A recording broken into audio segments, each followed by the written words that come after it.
Местото на Македонија е во НАТО и се надеваме дека наскоро ќе дојде денот кога ќе и посакаме добре дојде на вашата земја во алијансата. Со оваа порака канадскиот премиер Џастин Трудо во своето писмо му го честита изборот за претседател на новата влада на премиерот Зоран Заев. Осврнувајќи се на актуелните политички случувања во писмото до Заев, тој наведува: Сигурен сум дека ќе продолжите да ја водите успешно вашата земја со чест и одговорност, достојни на поддршката на народот на вашата земја кон светла иднина, заснована на најавените реформи на европските аспирации и на заложбите за регионална стабилност. Пораки со слична содржина денеска посредбата со министрите за одбрана Радмила Шекеринска упати и командантот на Националната гарда на Вермонт, Стивен Креј, кој порача дека членството на Македонија во НАТО е заедничка цел.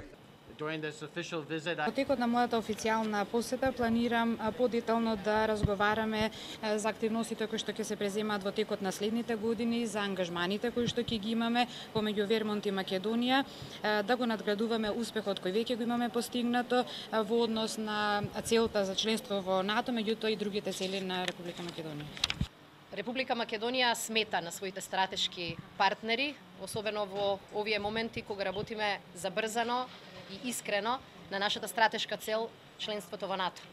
Македонија, членка на НАТО, е заедничка цел заради тоа што служи на двата крупни интереси.